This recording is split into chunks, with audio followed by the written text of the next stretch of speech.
Hello, I'm Dr. Bob Mason, and in this video I wanted to give you a couple of different strategies that you can use to hopefully help lower your blood pressure naturally. So hypertension, high blood pressure is one of the most common things that adults are prescribed medication for in the United States right now, and I just want to give you a couple of strategies that I've had my patients start doing over the last 10 years that have helped them start to lower their blood pressure, and I've had some of them decrease blood pressure medication, maybe cut the dosage in half. I've had some of them come off of blood pressure medication completely just by taking some natural approaches. So the first thing I would say that causes high blood pressure, it comes from three different things. It comes from an emotional stress, a chemical stress, or a physical stress. The emotional stress is the one that we all think of when we think of stress, which is, it increases that sympathetic nervous system, which is the fight or flight type of response that your body has, which is like, just to give you an example, would be like, you wake up in the morning, maybe you sleep in a little bit, you're rushing off to work, trying to get your kids ready for school, you're running behind, you rush, you get on the highway, if you're in Charlotte, there's a wreck on 485, so you're really running behind then. And it gets you into this fight or flight type of mode where your sympathetic nervous system is just up to here, and then we see blood pressure increase and follow that. What we'll notice with that too, which is interesting, is that research will show, as you get in that fight or flight type of mode, your body will actually start to decrease your breaths, and so like when you breathe, it'll become more of a shallow type of breathing, and so your body's not getting quite as much oxygen in.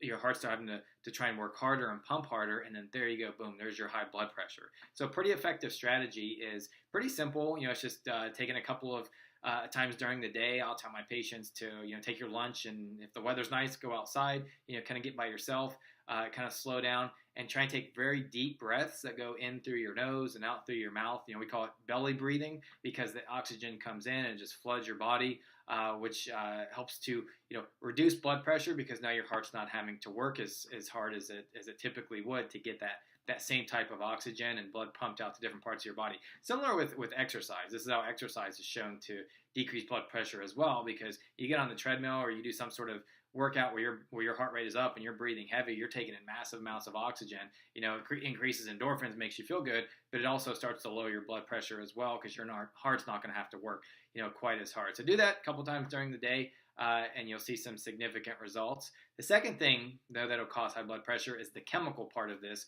which comes from diet. And we all know, we always hear all the time, standard American diet, the processed foods that we all take in, how bad they are for you. But research has shown that the processed foods, the things that come in a box, the things that come in a can, the things that are man-made, that as opposed to a natural food that comes from the earth, the man-made foods that come in a box, the way that they're processed and refined, studies show that causes widespread inflammation inside of our bodies, while our bodies try and break this down, which can not only lead to digestive problems, which we see as well, but that also causes high blood pressure as well. So it's that widespread inflammation that diet causes.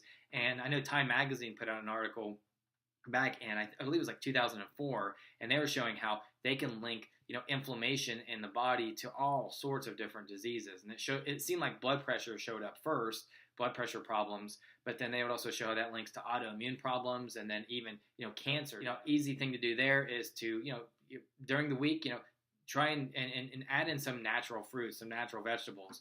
Here in Charlotte, we have tons of farmers markets where you can get locally grown produce, where it comes from, and that's an anti-inflammatory type of food. Try and substitute that in your diet a couple times during the week. And then as far as supplements and things that you can add in, some people need digestive enzymes to help break down the food, so that if you do have some of that processed food, you have those digestive enzymes if you need those.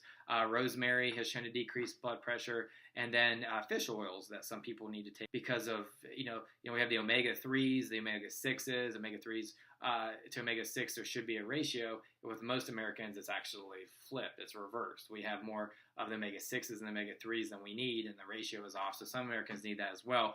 That helps to lower blood pressure. And then the third thing that causes hypertension is what I see in my office a lot of times is trauma to the body.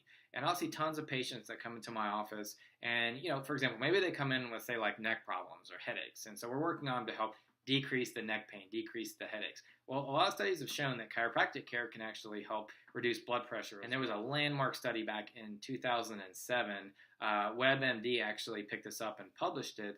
And following the study, they were comparing adults that had chiropractic care as opposed to a placebo effect. And they showed that the adults that went through the chiropractic care actually decreased their blood pressure, but it was so significant that they showed that chiropractic adjustments were not only as effective as one blood pressure medication, but actually two.